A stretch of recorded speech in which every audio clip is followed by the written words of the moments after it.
16 নম্বর ক্লাসে আমরা আজকে মিম সাকিনের কায়দাগুলো পড়ব। মিম সাকিন কিভাবে পড়া যায়, হ্যাঁ, মিম সাকিন কতভাবে পড়া যায়, মিম সাকিনের কি কাহিনী আছে সেটা আমরা জানবো। কি জানবো? মিম সাকিনের কাহিনী। চলেন, মিম সাকিনের কাহিনী হলো অনেক সংক্ষিপ্ত, অনেক সংক্ষিপ্ত। হ্যাঁ, মিম সাকিনের কোথাও গুণনা করতে হবে না। হ্যাঁ, মিমের উপরে জজম হলে কোথাও গুণনা করতে হবে না, শুধু দুই জায়গায় ছাড়া। বুঝছেন?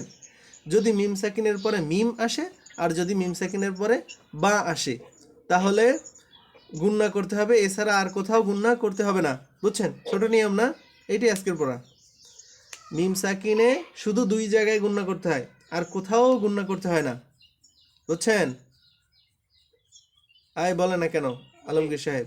মিম সাকিনে কয় জায়গায় গুণনা করতে হয়? দুই জায়গায়, আর কোথাও গুণনা করতে হয় না। ঠিক আছে? এই দেখেন, 1 নাম্বার, মিম সাকিনের পরে বা হরফ আসিলে ওই মিম সাকিনকে গুন্নাহ সহিত পাতলা করিয়া পড়িতে হয়, পাতলা করিয়ে পড়তে হয়, এতটুকু জানলেই হবে। ঠিক আছে? মিম সাকিনের পরে বা আসলে ওই মিম সাকিনকে গুন্নার সহিত পাতলা করিয়ে পড়তে হয়। চলেন একটু দেখি। এই ভালো করে মনে রাখেন, মিম সাকিনের শুধু দুই জায়গায় গুন্না হয়, আর বাদ বাকি কোনো মিম সাকিনে গুন্না হয় না। ঠিক আছে? হ্যাঁ,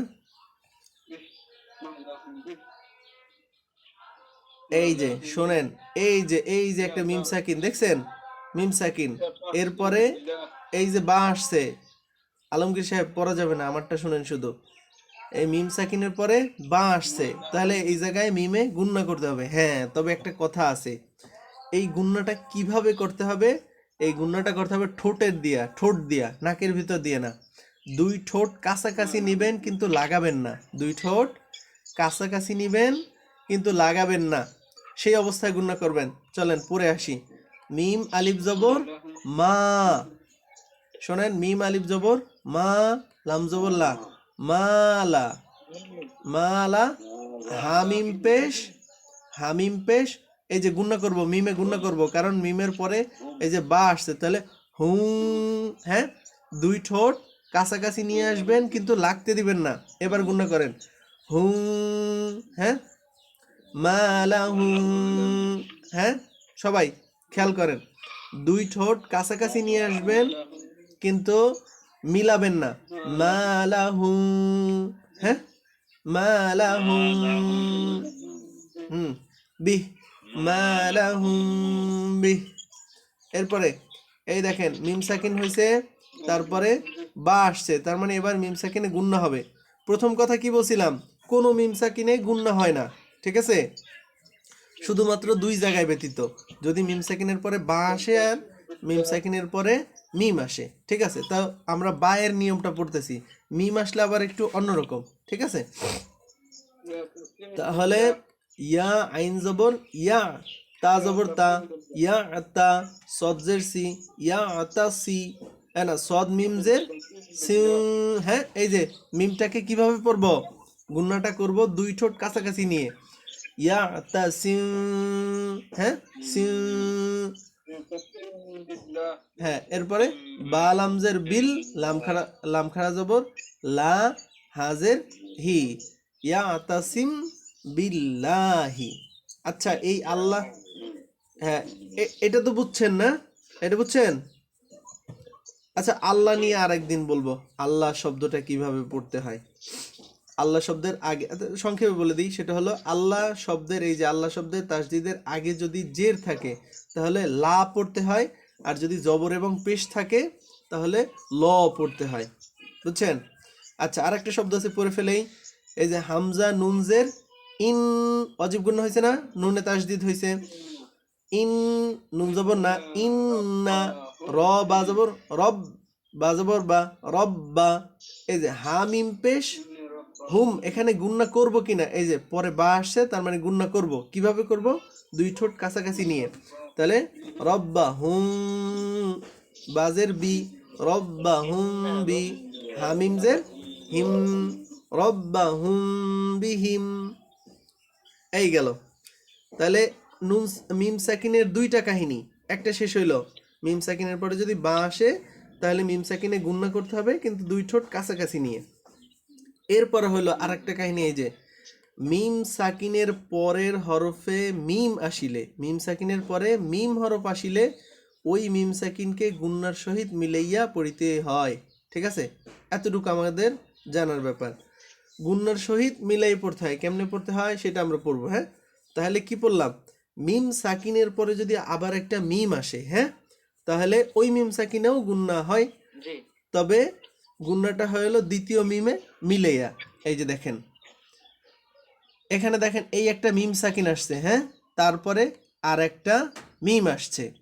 তো আমাদের নিয়ম হলো যদি মিম সাকিনের পরে আর একটা মিম আসে তাহলে এই যে আগের হরফটাকে পরের মিমের সাথে মিলাইয়া গুণনার সহিত পড়ব।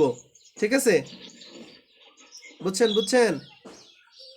ওই যে আগে নুন সাকিনের মধ্যে একটা কায়দা পড়ছিলাম না, ওই রকম মিম সাকিনের পরে যদি মিম আসে তাহলে প্রথম মিম বাদ আগের হরফটাকে পরের মিমের সাথে মিলাইয়া পড়ব গুন্নার সাথে। ঠিক আছে, এবার পড়ি। ওয়াও জবর ওয়া, কাফ নুন পেশ কুন, ওয়া কুন, তা পেশ তু, তামিম পেশ তুম, এই যে দেখেন দেখেন ভালো করে খেয়াল করেন, এই তাটাকে আমরা পরের মিমের সাথে পড়তেছি, এই মিমের সাথে পড়বো না, কারণ মিম সাকিনের পরে আবার মিম আসছে। হ্যাঁ, আমরা পড়ছি মিম সাকিনের পরে যদি মিম আসে তাহলে এই যে আগের হরফটাকে পরের মিমের সাথে মিলাইয়া গুণের সাথে পড়তে হয়। তাহলে তামিম পেশ তুম, ওয়াকুন্তুম, হ্যাঁ, ওয়াকুন্তুম, এরপরে মিম নুনজের মিন, হামিম পেশ হুম, ওয়াকুন্তুম মিন হুম। আচ্ছা চলেন, এখানে আপনাদের একটা পরীক্ষা নেই। এইখানে নুন সাকিন আসছে আরো দুইটা, দেখছেন এই যে নুন সাকিন আসছে, এই একটা এই একটা, বলেন তো এই নুন সাকিন দুইটাই গুণনা হবে কিনা?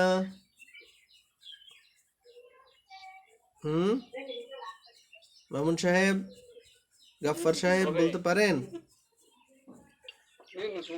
হ্যাঁ, এই দেখেন প্রথম নুনটাতে নুন সাকিন হয়েছে, তারপর আসছে তা, তাহলে আমাদের কোনো নিয়মের ভিতরে পড়ছে? যে কটা পড়ছিলাম না, পড়ে নাই, তার মানে কি গুণনা করে পড়তে হবে, তাই না?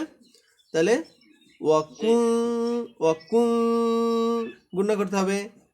এরপরে হলো মিম সাকিনের পড়া। আচ্ছা, মিম সাকিন বাদ রইল, তারপরে আবার এটা নুন সাকিন, দেখেন এই দ্বিতীয় নুন সাকিন, দ্বিতীয় নুন সাকিনের পরে কি আসছে?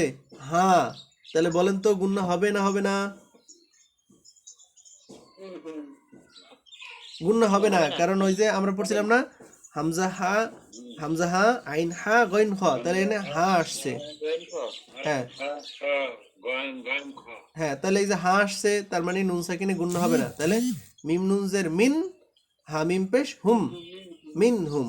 হ্যাঁ, তাহলে আর এখানে মিম সাকিনে পড়লাম, তো মিম সাকিনে কি করতে হবে, এখানে এই যে আগেরটাকে পরেরটার সাথে মিলে গুণের সাথে পড়তে হবে। তাহলে এবার পড়ি ওয়াকুন্তুম মিনহুম, হ্যাঁ, এই দ্বিতীয় মিনে আবার গুণা নাই যে, তাহলে কি মিনহুম, ওয়াকুন্তুম মিনহুম। হ্যাঁ, বুঝছেন? গফফার সাহেব বুঝলেন? বাশির সাহেব বুঝলেন?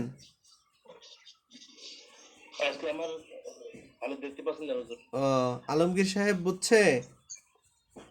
একটু আমার প্রশ্ন আছে। হ্যাঁ বলেন।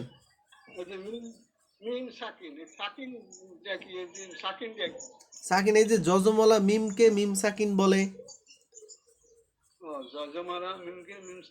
হ্যাঁ, যজমলা মিমকে মিম সাকিন বলে, বুঝছেন? হ্যাঁ, এই তো ভালো ভালো প্রশ্ন করছেন।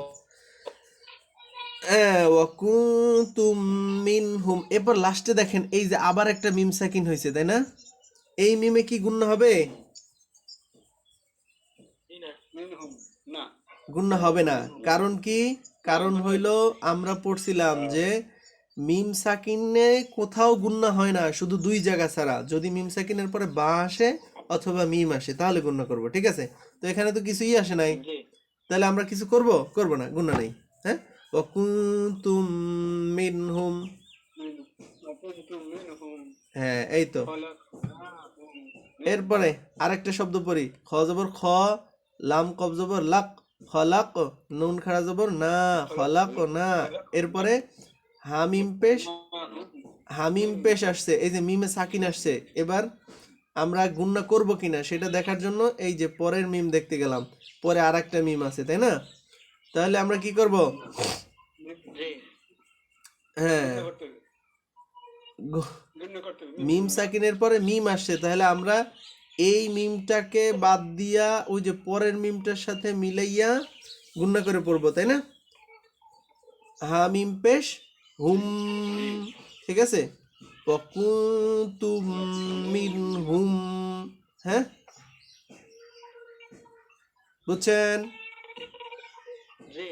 হ্যাঁ, এইখানে আরো একটা নিয়ম হয়েছে, ওটা বলতে পারবেন?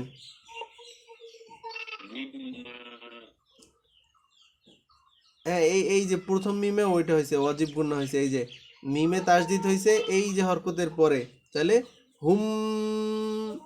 এরপরে মিমজের মিম, এখানেও আরেকটা ওয়াজিব গুণনা, ঠিক আছে? হুম মিম মা, হ্যাঁ, খলাকনাহুম মিম্মা, খলাকনাহুম মিম্মা। হ্যাঁ, এই যে তাহলে আমরা, হ্যাঁ, তাহলে আমরা মিম সাকিনের কাহিনী সব পড়ে ফেলছি, বুঝছেন? মিম সাকিনের কাহিনী সব পড়ে ফেলছি। এই যে দেখেন, এই এক জায়গায় অনেকগুলো নিয়ম আসছে, তো আপনারা মাথায় ধরতে নাও পারেন, পারতে নাও পারেন। সেই জন্য হলো ওস্তাদের কাছে নাজেরা পড়তে হয়। পুরা নাজেরাটা যদি একজন ওস্তাদকে শুনাইতে পারেন, তাহলে আপনার সব জায়গায় দেখাই দিল উনি যে এই দেখো, তাহলে পরে আর ঝামেলা হয় না। সেজন্য আপনারা কোথাও পড়ে নেবেন। আচ্ছা, তাহলে এরপরে, আচ্ছা, এই হলো মিম সাকিনের কাহিনী। তাহলে মিম সাকিনের দুইটা কাহিনী ছিল, তাই তো? এক নম্বর কাহিনী ছিল, যদি মিম সাকিনের পরে বা আসে তাহলে মিম সাকিনকে গুণনা সহিত পড়ব, তবে দুই ঠোঁট কাছাকাছি নিয়ে, হ্যাঁ। আর আরেকটা হলো মিম সাকিনের পরে যদি মিম আসে তাহলে দ্বিতীয় মিমে সাথে মিলাইয়া পড়ব গুণনা করে, ঠিক আছে? এই তো, আর বাদ বাকি কোথাও মিম সাকিনে গুণনা হবে না, বুঝছেন? বাদ বাকি কোথাও মিমে যদি জজম হয় তখন গুণনা হবে না, ঠিক আছে? আর কোনো রুলস দেখা লাগবে না। এই যে দেখেন, আমরা পড়ি, এই দেখেন, হামজা মিম জবর কি হবে? হামজা মিম জবর কি হবে? আম, গুণনা নাই, কারণ কি? মিম সাকিনের পরে বাও আসে নাই, মিমও আসে নাই, হ্যাঁ। আম, রয়াজের কি হবে? রি, টান নাই, কোন মদ? রি, মধ্য তবাই, হ্যাঁ, জেরের বাম পাশে জজমালা ইয়া হয়েছে, তাহলে কি হবে? আম রি, ঠিক আছে? হ্যাঁ, এই ছিল আজকের পড়া।